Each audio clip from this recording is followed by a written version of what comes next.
We talking about hip hop, controversies, who got beef, no monster burger. You talking about it, we talking about it. Who am I? I'm just a monster. Alright, so Rick Ross, Mastermind, the album is out. It's out right now. We the best. Well, that's DJ Khaled actually.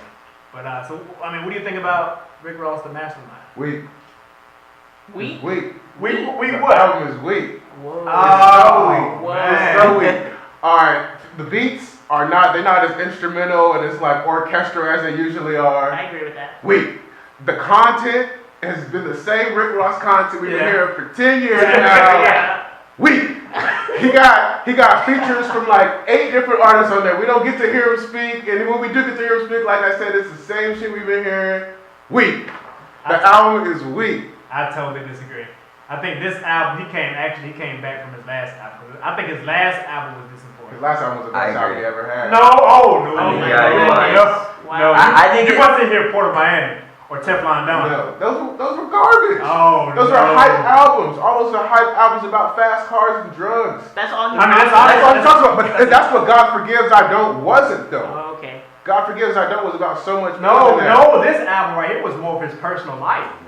Yes, this is more of his personal life. He was talking about his shooting incident that happened. Okay, that was he's also living life more. So Right, I'll give him that one. living life more. Yeah. Not living someone else's life. Yeah, The exactly. thing, I like the album too, but I have to disagree. I feel like when I like Rick Ross is he's the first artist that was like, I'm not trying to be like Scarface, I am Scarface. Right. And he's basically a character actor. And that's what, and I feel like this was his comeback album because it was just so outrageous and over the top, and that's what I want to hear from him. I don't want to hear his interpersonal demons. I want to hear him talk about how much money he has and how much cars he drives at one time. That bores me in general in rap at this Usually point. it does for me too. But for him, he. I like when you talk about his life. Me personally, because sometimes you may be dealing with the same thing. Not on that particular level. Probably not on that level. Right. Probably not on that level. But I'm saying, but you may be dealing with something, that same demon that he's dealing with. So I like when artists, artists in general talk about their personal lives or their personal demons. I love it. And I usually like that too. I don't like War Ready at all. I really like his collab with Jay-Z on I love there. Devil is The Alive. Devil is Alive. That's hot. That's real fresh. Sounds good.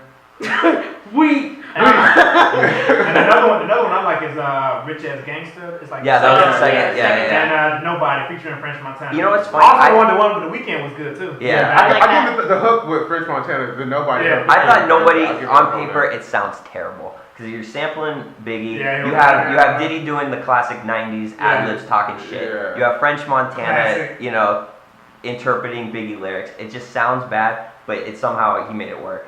And I was very pleasantly surprised, and that's one of my favorites on the album. I think that if you like Rick Ross, you're gonna like this album. Yeah. We had that He discussion delivers. there. Exactly. This is what you want. Like you want the cocaine, you want the drug life, you want the thug life.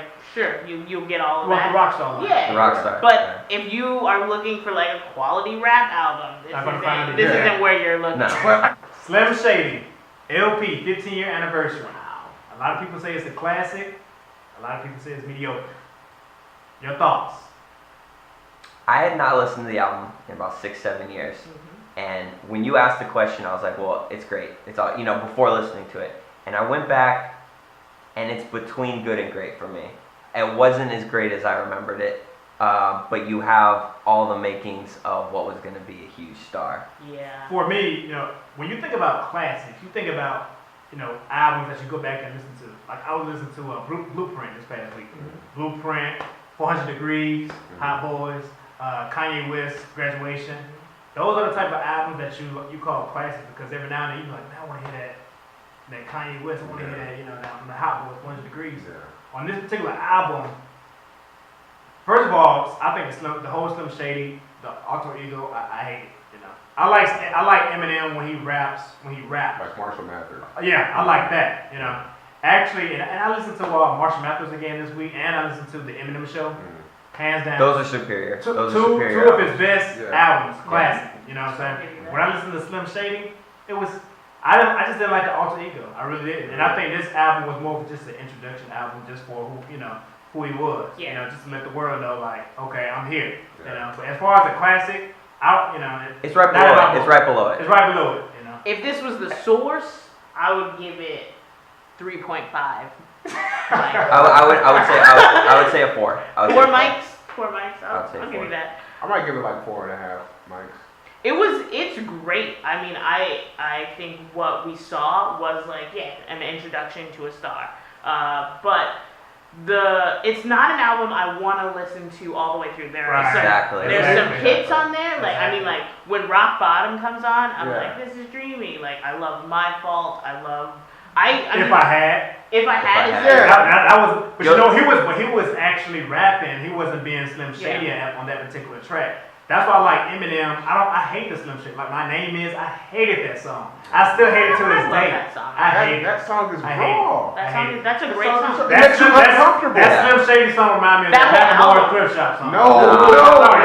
How dare you? Guilty Conscious though is one of the 5 most creative songs of all time. Yes, it was brilliant. So what songs are we leaving off of the album and we can go to Call It Week? I mean, for me, I wouldn't say that. I wouldn't say that. Album is kind of Don't give a fuck. 97 Bonnie and Clyde is a great song, but it is really difficult to listen to because it's personalized violence, and it's like when you know that it's his wife he's talking about. It's just kind of hard to listen to. Yeah. I don't know.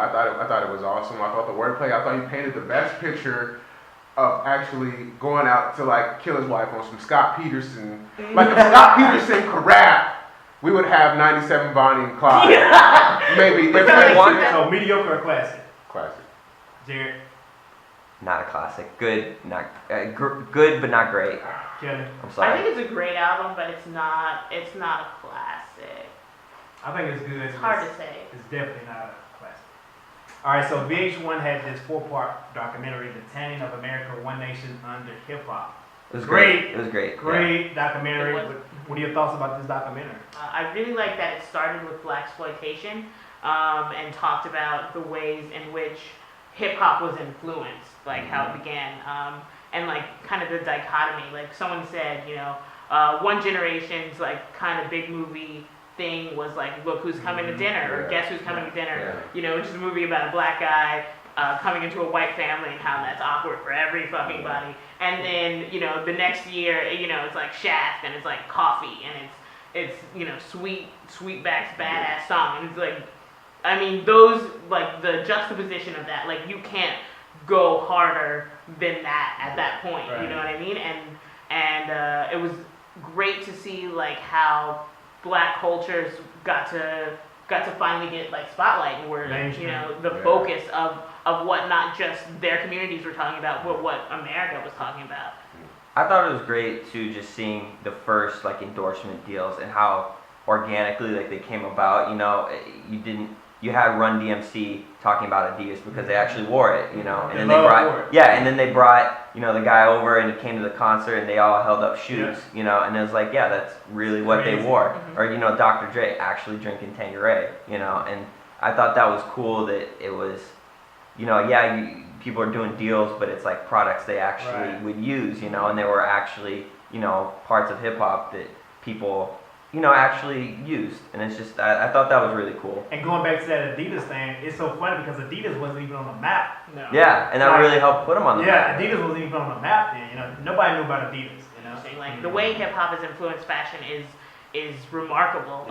What was his name? Danny Dapper? Dapper Dan. Dapper Dan. He was putting like these European and expensive logos all over black people in the 80s. Way before Gucci wanted to be associated with hip hop, way before Louis Vuitton wanted to be associated with hip hop. And they did it, head to toe, which I mean, I sometimes miss that, like hip hop style. Like I was literally a baby, when my mom would put me in like all Adidas and it was all a red jumpsuit. And then too, what stuck out to me, Bill Clinton was on Arsenio before Bill Clinton was even Bill Clinton. Playing saxophone. I'm glad you brought up the politics part of that, because there's a sentence at the very beginning of the first part that says you can put a roadmap from South Bronx to the White House and follow it all the way along. Yeah.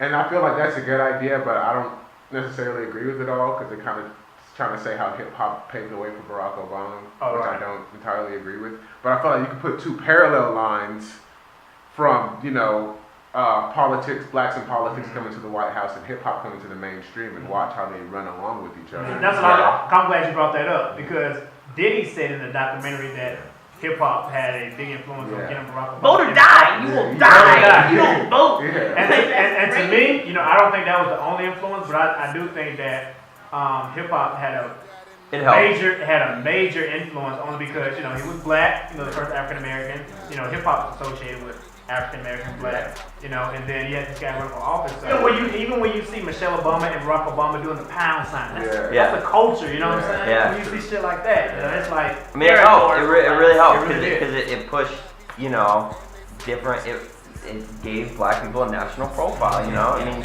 you had black artists doing black music that they weren't trying to cater to white audiences. You know, when it first started, so it's like you had to accept them on their terms.